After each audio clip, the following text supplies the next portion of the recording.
Bonjour à toutes et à tous, on se retrouve aujourd'hui pour parler de l'épisode 24 de Bleach Thousand Year Blood War intitulé Too Early to Win, Too Late to Know.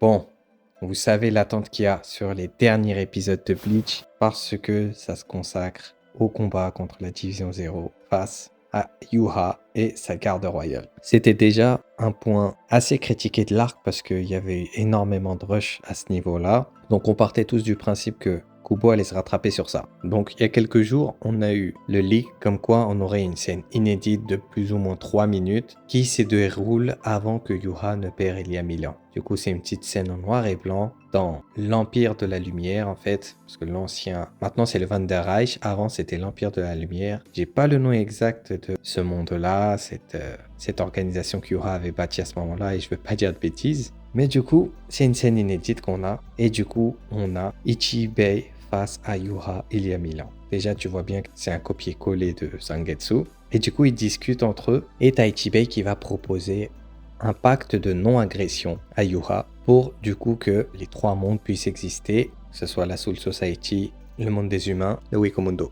Donc comme toujours, Ichibei fait passer ses intérêts en premier. Ce à quoi Yuha sera assez déçu. Et du coup, si vous lisez bien entre les lignes, t'as même Yuha qui posera certaines questions à Ichibei, qui pose déjà la base de ses idéaux, de sa motivation à venir dans l'arc Guerre sanglante. Son vrai objectif, au final, on le sait dans le manga, vraiment au tout dernier combat, vraiment tout à la fin. Et encore, c'est expliqué d'une façon un petit peu bizarre, donc c'était compliqué à comprendre. Là, déjà, tu comprends déjà ce à quoi il a envie de faire. Et du coup, ils vont avoir une petite altercation. Et en fait, à ce moment-là, Yuha a déjà une certaine aptitude, même si je sais pas si elle était déjà à 100%, je sais pas, je pense que oui quand même. Mais en fait, il va se faire avoir parce que Ichibei lui-même a un pouvoir du Ryo en sa possession. Et du coup, il va réussir à enlever cette petite aptitude de Yuha et il va lui dire que voilà, ses yeux resteront fermés jusqu'à qu'il meure. Donc comme quoi, on savait que Yuha, quand il est mort, il lui a fallu pratiquement 1000 ans pour récupérer tous ses pouvoirs de base qu'il avait. Comme quoi, tout était écrit depuis le début. Juste que voilà, tu rajoutes une scène de 2-3 minutes comme ça et tout est clair. Et du coup, on apprend un petit peu avant la révélation que Yuha est le fils du Ryo. Voilà, parce qu'il dit bien mon père, même s'il ne sait pas vraiment à quoi s'attendre, justement, Ichibei lui fera avoir une vision du démembrement du Ryo et on voit même que Ichibei a récupéré le Ryo. Donc c'est là que lui se rend compte qu'en fait, c'est à ça que ressemble le Ryo et que voilà, son job, ça sert voilà à gérer les âmes des trois mondes pour que ça soit pas la merde. D'où le fait qu'Ichibei lui dit à maintes et maintes reprises que voilà, écoute, tu sais rien.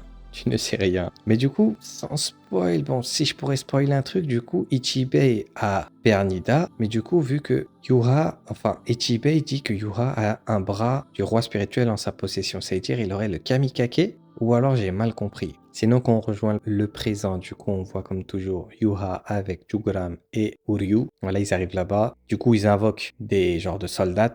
Et il y a Senjumaru qui arrive en phase 2. De base, dans le manga, le tout premier à arriver, c'est Tenjiro et il essayera directement d'attaquer Yuha, mais au final, il n'arrivera pas à le toucher parce qu'il y a Nyazol qui fait courber voilà, les épées, tout ce qui va avec. Et on voit aussi Ganju qui apparaît du coup face à Ichigo et compagnie. Et du coup, ils s'en vont dans le canon pour rejoindre la Division 0. Et du coup, en fait, on a aussi la confirmation, je pense que dans le manga, on avait déjà des soupçons comme quoi Yuha avait déjà rencontré les membres de la Division 0. On sait qu'il avait vu Ichibei du coup dans le passé et c'est peut-être possible qu'il a déjà vu les autres membres de la Division 0 aussi. Peut-être qu'on aura quelques scènes de ça, peut-être qu'il a déjà essayé de récupérer son pouvoir, je sais pas. J'espère qu'on aura une explication au niveau de ça. Du coup, en fait, Senjumaru va apparaître devant Yuha et compagnie, elle va envoyer ses soldats et du coup Nyazol il va faire courber les épées, mais bon, ça fait un genre de bruit, un genre de bruitage bizarre. C'était marrant.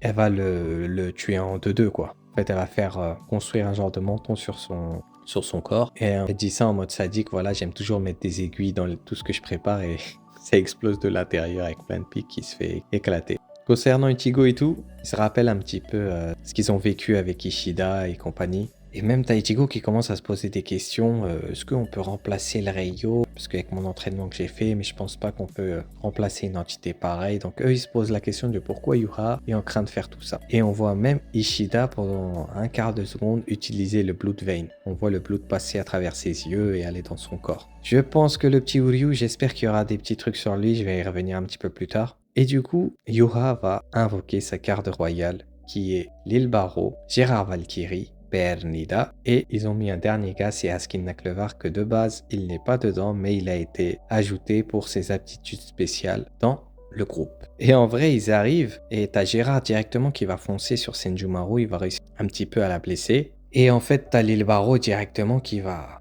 tirer sur la tête à Senjumaru, qui va la tuer sur le coup, et t'as une bonne mise en scène quand même.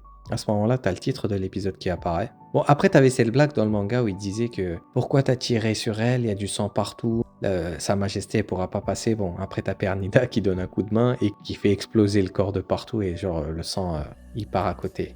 Bon, ils ont juste gardé le truc où Pernida il fait exploser son corps, quoi. Genre, il le fait revenir sur lui. Je sais pas trop comment expliquer ça. Je trouve pas les mots exacts. Mais ils enlèvent un peu ce côté comique de qu'il soit vraiment très froid. Donc, on verra bien par la suite si c'est gardé. Mais en fait, c'était un leurre de la part de la Division 0. En fait, ils les ont ramenés dans un faux palais et le vrai était caché par un sceau de Ichibei.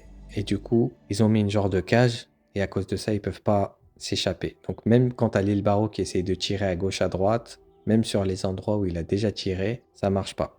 Parce que lui, en fait, dès qu'il tire, ça atteint sa cible. C'est-à-dire que c'est limite du one shot, quoi. Même quand tu vois qu'il défonce toutes les plateformes du palais, bah, tu vois bien que il a une bonne grosse force de frappe. Donc Tenjiro finit enfin par arriver, mais finalement il se bat pas. Et t'as Monsieur Oetsu Nimaya, number one Zanpakuto creator. Oui, il le dit si bien. Lui, comme toujours, quand il arrive, grosse mise en scène. Paf, projecteur, il arrive. Il est avec son genre de Bakao, j'ai lu le bizarre. Il sort son épée. Et même, tu vois bien, son épée, dès qu'il la sort, elle est bizarre, tu vois. Limite, elle pendouille, je vais dire, tu vois. Mais en fait, il arrive, il va fumer la garde royale en deux. Mais du coup, t'as Oetsu qui va fumer directement Gérard Valkyrie, tout simplement. Il fonce sur lui, il lui fait un coup. Oetsu, il esquive, il dit ouais, je préfère esquiver le câlin d'un mec. Et dès qu'il va lui refaire une attaque, il lui dit non, attends, c'est mon tour, yo.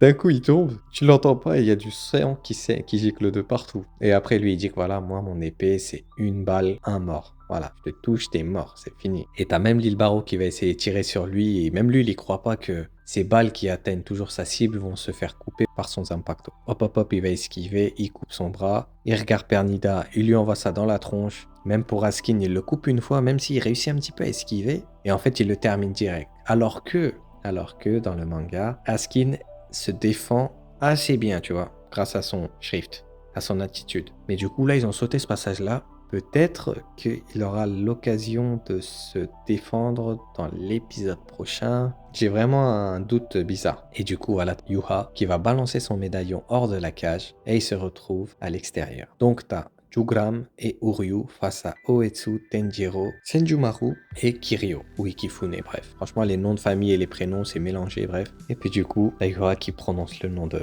Ichibei comme à l'ancienne. Comme déjà dans le passé, il lui disait écoute, évite de prononcer mon nom comme ça, toi. Là, il lui dit tu pourrais perdre ta gorge. Donc fais attention. Et l'épisode se finit, les gars. Et samedi prochain, on a 2 épisodes. Donc franchement, c'est un peu le blanc total pour moi. Je sais pas comment ils vont gérer ça, en fait. Je sais pas si, léger spoil, Yuha va utiliser l'Ashwalen pour raviver la garde royale. Ou alors Jugram et Uryu vont se fight contre la Division 0. Mais j'y crois pas trop, même si j'aimerais que Uryu ait un fight. Peut-être qu'ils vont ramener les autres, plus Uryu va peut-être se péter contre une personne, mais ça va être rapide. Ou alors hors champ, je sais pas du tout. Je vois pas l'épisode de Yuha contre Ichibei durer 2 épisodes, même si la fin que j'ai de cette saison, je pense qu'ils feront jusqu'à là. À voir, à voir. Franchement, en tout cas, l'épisode, que ce soit niveau animation, mise en scène, OST, c'était parfait. C'est allé un peu vite quand même, mais comme on dit et qu'on aime bien, ça va très très vite. Et franchement, vous voyez quand on a quitté le ciel rouge, comment c'est beau le ciel bleu, le petit fond bleu avec le soleil et tout, ça passe bien. Pour la semaine pro, j'ai pas mal d'attentes. J'espère qu'on va bien manger. Et peut-être que pour la semaine prochaine, du coup, l'épisode sortira peut-être un petit peu plus en retard. Parce que du coup, il y aura 2 épisodes à traiter. J'essaierai de faire un bon truc. Mais je vous ferai une vidéo bilan quand même de la cour 2 en parlant de la cour 3. tout cas, j'attends quand même la semaine prochaine, voir ce qu'ils nous disent. Si on aura un teaser à la fin de l'épisode 26 ou pas, on verra bien. En tout cas, je pense que vous avez kiffé l'épisode. Je suis allé faire un coup sur Twitter et les gens, ils ont bien kiffé l'épisode. Donc, je pense que je me le referai ce soir pour bien kiffer. Les gars, il est temps qu'on en profite quand même. On l'a mérité. Et voilà. N'hésitez pas en tout cas à mettre un maximum de j'aime sur la vidéo et à vous abonner, les gars, pour soutenir les prochaines vidéos de la chaîne. Et c'est gratuit. Je vous dis à bientôt. Prenez soin de vous, ok? Allez, tchuss.